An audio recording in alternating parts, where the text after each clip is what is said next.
திமுக தூண்டிவிட்டு இந்திய யூனியன் முஸ்லீம் லீகினுடைய எம்பி நவாஸ் கனி திமுகவினுடைய தூண்டுதலின் பேர்ல அங்க போய் ஒரு மத பிரச்சனையை உருவாக்கி கொண்டிருக்கின்றார். ஒரு நாள் அல்ல, இரண்டாவது நாள் மாமிசத்தை எடுத்துட்டு போய் மாமிசத்தை சாப்பிடறதுக்கு 1008 இடம் இருக்கு. அங்கதான் போய் நான் சாப்பிட்டு என்னோட உரிமையை நான் காட்டப் போகின்றேன் நினைத்தால் அது ஒரு மக்கள் பிரதிநிதியாக இருக்கக்கூடிய ஒரு எம்பி அந்த வேலையை செய்யணுமா? இது திமுகவினுடைய முழு தூண்டுதல்ல இது நடக்குது. மொபைல் நேயர்களுக்கு வணக்கம். திருப்பரங்குன்ற விஷயங்கள் ரொம்ப பரபரப்பா போயிட்டு இருக்கு. அதுவும் எம்பி நவாஸ் கனி பண்ற விஷயங்களும் மக்களிடையே ரொம்ப பேசும் பொருளா ஆயிட்டு இருக்கு. திருப்பரங்குன்ற மலை மேல அதாவது மசூதி இருக்கிறதா ஒரு பேச்சு அடிப்படுது. இதை எப்படின்னா திமுக தான் முஸ்லீம் இயக்கங்களை தூண்டி விட்டு இருக்கிறதா பார்த்தோம்னா அண்ணாமலை அவர்கள் சொல்லியிருக்காரு. அதே போல இன்னைக்கு எச் ராஜா அவர்கள் திருப்பரங்குன்ற போயிருக்காரு. அந்த வரலாறு மிகப்பெரிய வரலாறு. நாங்க ஒருபோதும் இந்த திருப்பரங்குன்ற மலையை யாருக்குமே நாங்க சொந்தம் கொண்டாட விட மாட்டோம். இது எங்கள் தமிழ் கடவுளின் மலை அப்படின்னு சொல்லிட்டு அவர் சொல்லியிருக்காரு. எல்லா இந்து இயக்கங்கள்ல இருந்து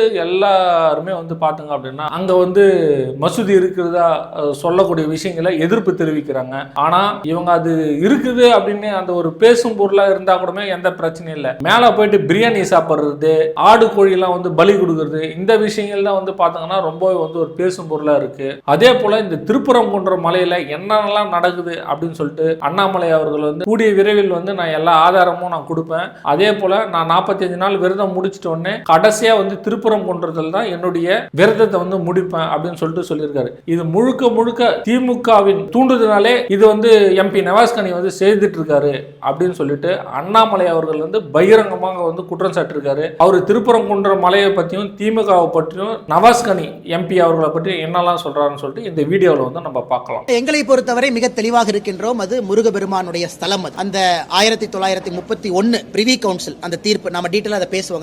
வருகின்ற காலத்துல பேச போறோம். என்னுடைய வேள்வி இந்த 48 நாள் கால விரதம் முதல் கட்ட விரதம் முடியும் பொழுது அது திருப்பரங்குன்றத்துல தான் அந்த விரதத்தை முடிப்பதாக நான் இருக்கின்றேன். பிப்ரவரி 11, 12, 13ஆம் தேதியில வரும். பாரதிய ஜனதா கட்சி என்னுடைய விரதத்தை அன்னைக்கு அங்க தான் திருப்பரங்குன்றத்துல தான் அந்த முதல் கட்ட வேள்வியை முடிக்க போறோம். ஆனால் திருப்பரங்குன்றத்தை பொறுத்தவரை 6 படை வீடுகள்ல மிக முக்கியமான வீடு. அது மட்டும் இல்லாம ஆண்டாண்டு காலமாக எந்த பிரச்சனையும் இல்லாம இருக்கக்கூடிய ஒரு ஸ்தலம். 1931 பிரிவி கவுன்சில் தீர்ப்பே தெளிவா இருக்குது. தர்காவா, தர்காவுக்கான இடமா, அது சிக்கந்தர் மலையா, அங்கே மேல என்னெல்லாம் இருந்தா. இன்னைக்கு எல்லோரும் புரிந்து கொள்ள வேண்டும். திமுக தூண்டிவிட்டு இந்திய யூனியன் முஸ்லீம் லீகினுடைய எம்பி நவாஸ் கனி திமுகவினுடைய தூண்டுதலின் பேர்ல அங்க போய் ஒரு மத பிரச்சனையை உருவாக்கி கொண்டிருக்கின்றார். ஒரு நாள் அல்ல, இரண்டாவது நாள் மாமிசத்தை எடுத்துட்டு போய் மாமிசத்தை சாப்பிடறதுக்கு 1008 இடம் இருக்கு. அங்கதான் போய் நான் சாப்பிட்டு என்னோட உரிமையை நான் காட்டப் போகின்றேன் நினைத்தால் அது ஒரு மக்கள் பிரதிநிதியாக இருக்கக்கூடிய ஒரு எம்பி அந்த வேலையை செய்யணும். இது திமுகவினுடைய முழு தூண்டுதல்ல இது நடக்குது. இன்னைக்கு பாரதிய ஜனதா கட்சியினுடைய மூத்த தலைவர் அண்ணன் ஹெச் ராஜா அவர்கள் திருப்பரங்குன்றம் போயிருந்தாங்க. அங்கே நம்முடைய பத்திரிகை நண்பர்களை சந்திச்சாங்க. ஆனால் வருகின்ற காலத்துல பாரதிய ஜனதா கட்சி ஒரு மிகப்பெரிய ஒரு எழுச்சிகரமான ஒரு பெரிய ஒரு இயக்கத்தை திருப்பரங்குன்றத்தை மையமாக வைத்து பாரதிய ஜனதா கட்சி நடத்த இருக்கிறது. நாங்கள் சொல்வது இன்னைக்கு இந்துத்துவா ஹிந்துவிசம்னு சொல்வதற்கு முன்பே அங்க இந்து வாழ்வியல் நெறி அடிப்படையில மக்கள் குகை கோயில்ல முருகபெருமானை கும்பிட்டு இருந்தாங்க. அதனால 70 ஆண்டு காலத்துல